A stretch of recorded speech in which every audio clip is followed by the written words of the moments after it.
Hello students, welcome to the channel Gyandhara by RKS.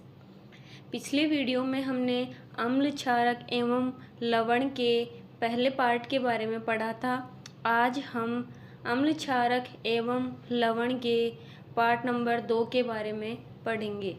तो आइए start करते हैं। तो सबसे पहले हम पढ़ते हैं अम्ल व क्षारकों की प्रबलता के बारे में। अम्ल व क्षारकों की प्रबलता से मतलब है कि कोई अम्ल या क्षारक कितना स्ट्रोंग है या कितना वीक है, इसके बारे में हम पढ़ेंगे। तो किसी क्षारक या अम्ल की प्रबलता उसके द्वारा उत्पन्न H+ आयन या OH- आयन की सांद्रता पर निर्भर करती है। कोई भी क्षारक या अम्ल कितना प्रबल है, यह हाइड्रोजन आयन या हाइड्रोक्साइड आयन की सांद्रता पर डिपेंड करता है।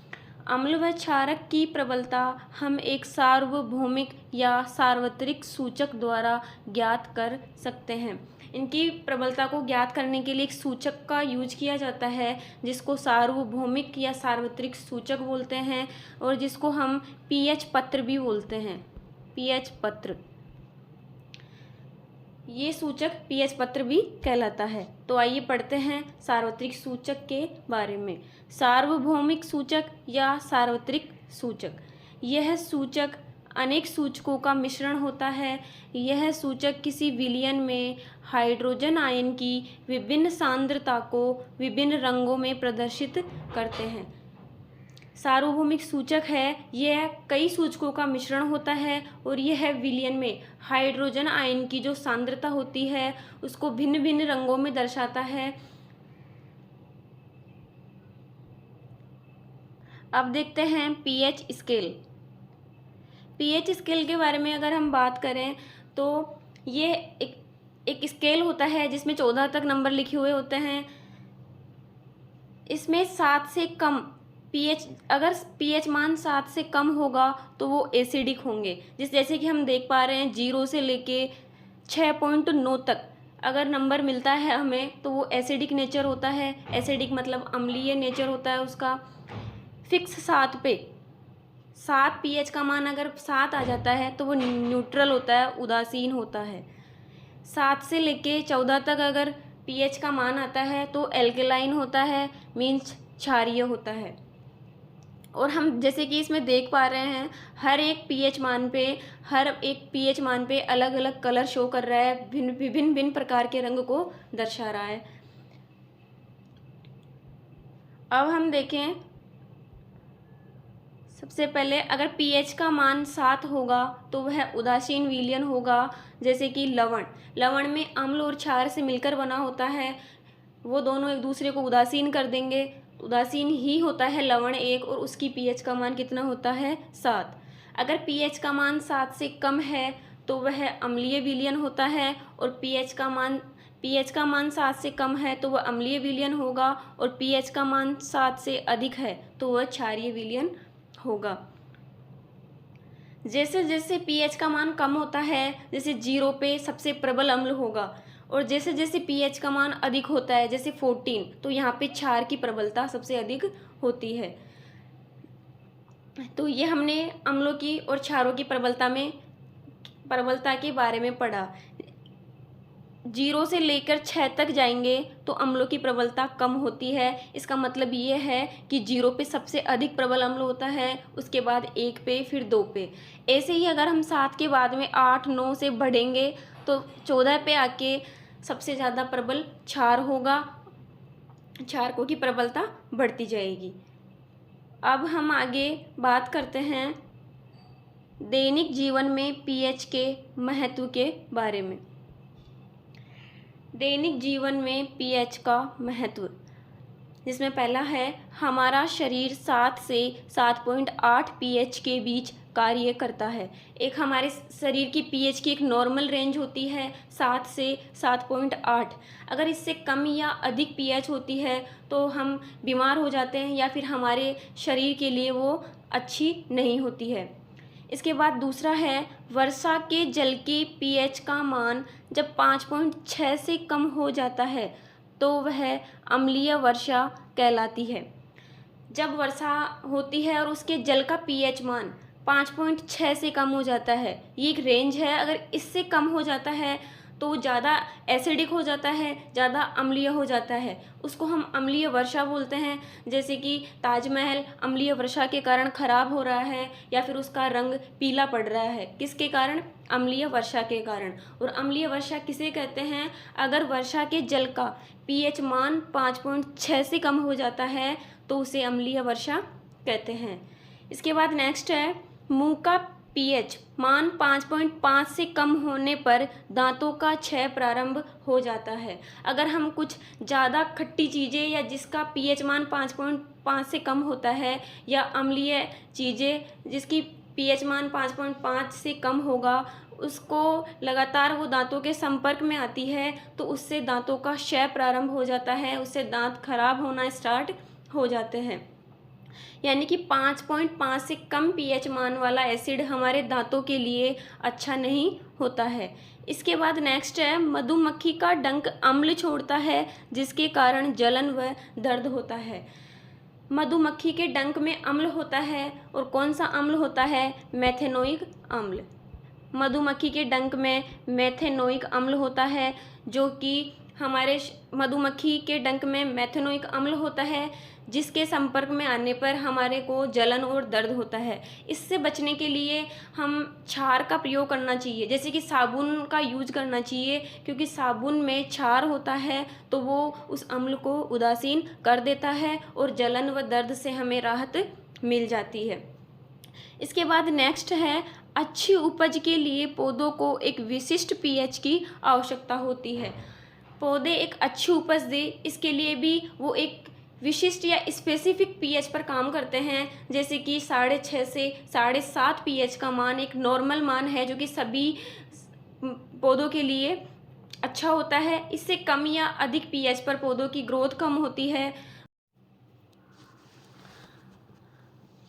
अब नेक्स्ट हम बात करते हैं लवण के बारे में पढ़ेंगे।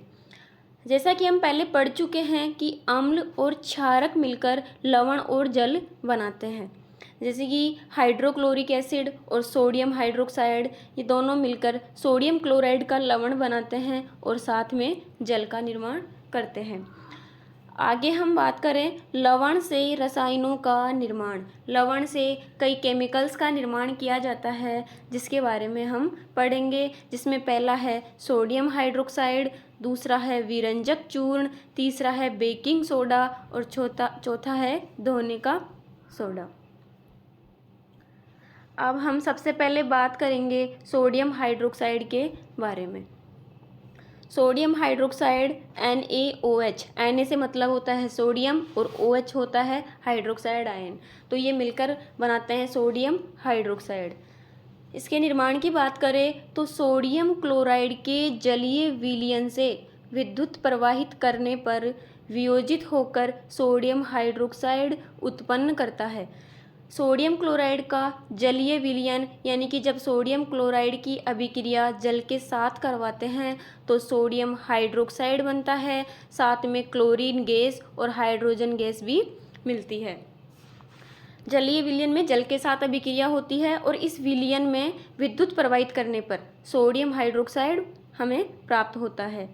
अब हम बात करें तो एनोड पर हमें मिलती है Cl2 गैस, क्लोरीन गैस मिलेगी एनोड पर, हाइड्रोजन गैस मिलती है कैथोड पर और कैथोड के पास में ही सोडियम हाइड्रोक्साइड का विलयन बनता है। ये चीज़ें हमें याद करनी है। एनोड पर क्लोरीन गैस, कैथोड पर हाइड्रोजन गैस और कैथोड के पास में सोडियम हाइड्रोक्साइड का विलयन बनता है। अब नेक्स्ट बात करते हैं इसके उपयोग के बारे में। सोडियम हाइड्रोक्साइड के क्या क्या उपयोग है। सबसे पहले देखिए क्लोरीन गैस, यह जल की स्वच्छता के लिए यूज किया जाता है। क्लोरीन गैस को जल की स्वच्छता के लिए यूज करते हैं। साथ ही PVC का निर्माण करने के लिए मतलब पॉलीवाइनिल क्लोराइड बनाने के लिए भी क्लोरीन गैस का यूज किया जाता है। साथ में हाइड्रोजन गैस जिसका उपयोग ईंधन में किया जाता है। अब हम बात करें सोडियम हाइड्रोक्साइड का उपयोग कहाँ किया जाता है। ग्रीज हटाने के लिए, मतलब धातुओं पर से ग्रीज हटाने के लिए सोडियम हाइड्रोक्साइड का उपयोग किया जाता है। साथ ही साबुन बनाने में सोडियम हाइड्रोक्साइड का यूज किया जाता है, हम ये पहले पढ़ चुके हैं। और कागज़ बनाने में भी सोडियम हाइड्रोक्साइड का यूज किया जाता है। नेक्स्ट केमिकल है विरंजक चूर्ण। विरंजक चूर्ण के बारे में पढ़ेंगे। विरंजक चूर्ण CaOCl2, जिसको बोलते हैं कैल्शियम ऑक्सी क्लोराइड। विरंजक चूर्ण को बोलते हैं कैल्शियम ऑक्सी क्लोराइड।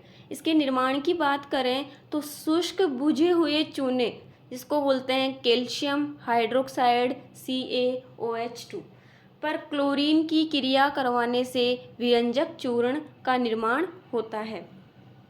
यह है शुष्क बुझा हुआ चूना, जिसकी अगर हम क्लोरीन से अभिक्रिया करवाएंगे तो कैल्शियम ऑक्सी क्लोराइड विरंजक चूर्ण का निर्माण होगा और साथ में जल का निर्माण होगा।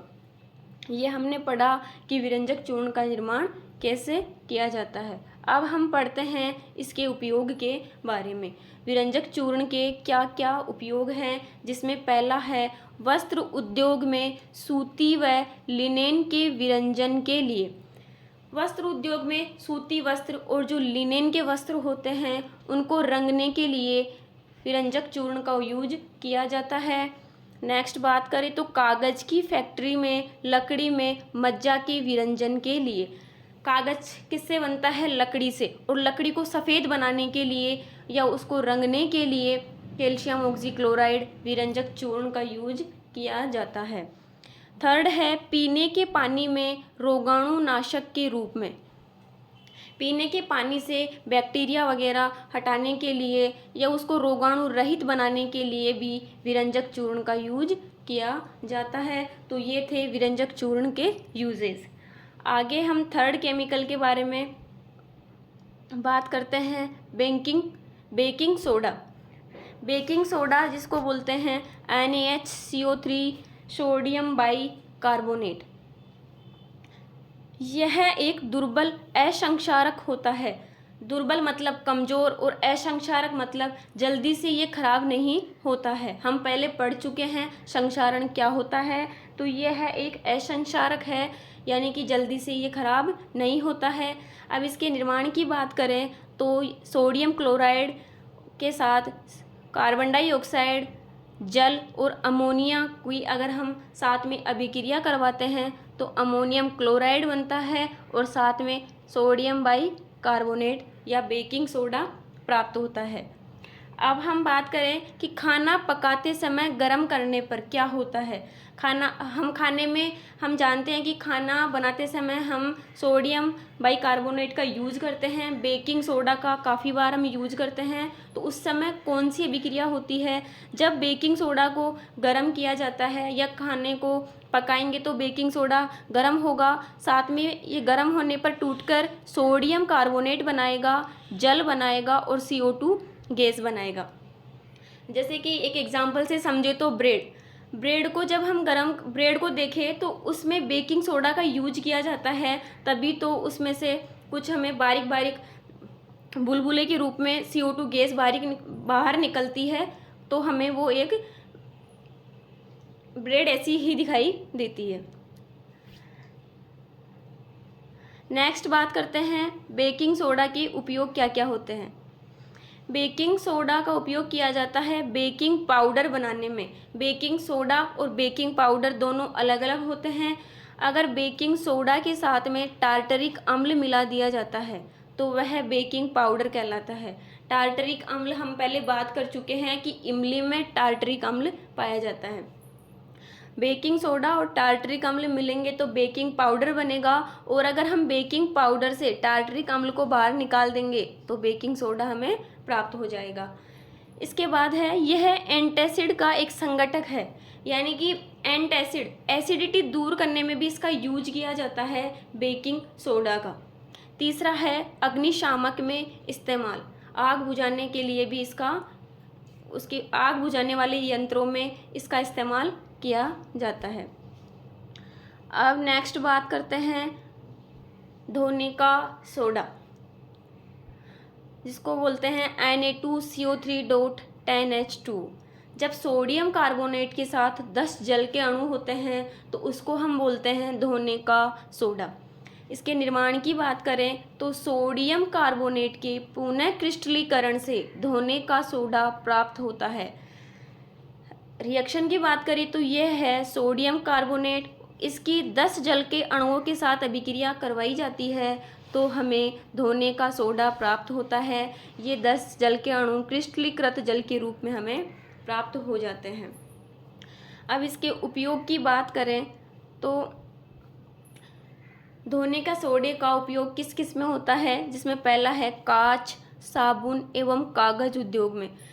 इन कांच में, साबुन उद्योग में और कागज उद्योग में इनको साफ करने के लिए धोने का सोडे का यूज किया जाता है। साथ ही घरों में साफ सफाई के लिए भी धोने का सोडा यूज किया जाता है। फर्श को साफ करने के लिए, कपड़े धोने में डिटर्जेंट में भी यूज किया जाता है ये। तीसरा है जल की स्थायी कठोरता हटाने के लिए।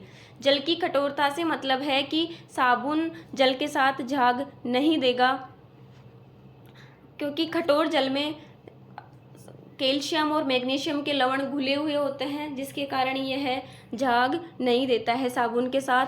तो उसको हटाने के लिए भी हम धोने का सोडे का यूज करते हैं। अब नेक्स्ट बात करते हैं, नेक्स्ट केमिकल है प्लास्टर ऑफ पेरिस, जिसको POP भी बोलते हैं, जिसका सूत्र होता है CaSO4.12H2O। कैल्शियम सल्फेट और उसके साथ आधा जल का अणु, यह कहलाता है POP, प्लास्टर ऑफ पेरिस। इसके निर्माण की बात करें तो जिप्सम CaSO4.2H2O। कैल्शियम सल्फेट के साथ अगर 2 जल के अणु हो तो उसको जिप्सम बोलते हैं, और जब इसको जिप्सम को 373 केल्विन पर गर्म करते हैं तो ये जल के अणु त्याग देता है और कैल्शियम सल्फेट का अर्धहाइड्रेट का मतलब है आधा जल का अणु कैल्शियम सल्फेट के साथ होगा, वो बनाता है, जिसको हम POP या प्लास्टर ऑफ पेरिस बोलते हैं। नेक्स्ट बात करें तो इस सफ़ेद चूर्ण को जल में मिलाने पर यह फिर से जिप्सम बन जाता है। ये सफ़ेद चूर्ण है कैल्शियम सल्फेट का या POP का, प्लास्टर ऑफ पेरिस जिसको बोलते हैं, जिसको अगर हम वापस 1.5 जल के अणुओं के साथ अभिक्रिया करवाएंगे तो ये जिप्सम में कन्वर्ट हो जाता है। ये एक रिवर्सिबल रिएक्शन होती है कि जिप्सम से तो बन जाता है POP, और POP जल के साथ मिलकर वापस जिप्सम बना लेता है। तो यह है एक रिवर्सिबल रिएक्शन, इसको हम समझ सकते हैं। अब आगे बात करते हैं इसके क्या क्या उपयोग हैं। प्लास्टर ऑफ पेरिस का उपयोग, फर्स्ट उपयोग है इसका टूटी हुई हड्डियों को सही जगह पर स्थिर रखने के लिए। हम देखते हैं कि कई बार हड्डी टूटने पर जो प्लास्टर किया जाता है उसमें यही कैल्शियम सल्फेट अर्धहाइड्रेट का यूज किया जाता है। दूसरा है खिलौनों तथा सजावट का सामान बनाने में। कई बार हम देखते हैं कि जो खिलौने हैं वो POP के बनाए जाते हैं, या फिर कई सजावट का सामान भी POP से बनाए जाते हैं। तीसरा है दीवार की सतह को चिकना बनाने के लिए भी POP का यूज किया जाता है। घरों में हम POP करते हैं जिससे दीवार को चिकना बनाया जाता है। तो ये थे POP के कुछ यूजेस। तो इस प्रकार हमने अम्ल क्षारक एवं लवण के बारे में पढ़ लिया है। नेक्स्ट वीडियो में हम इसके क्वेश्चन आंसर्स पर चर्चा करेंगे। अगर आपको ये वीडियो अच्छा लगा तो इसको लाइक और शेयर कीजिए, साथ ही चैनल को सब्सक्राइब कीजिए। Thank you.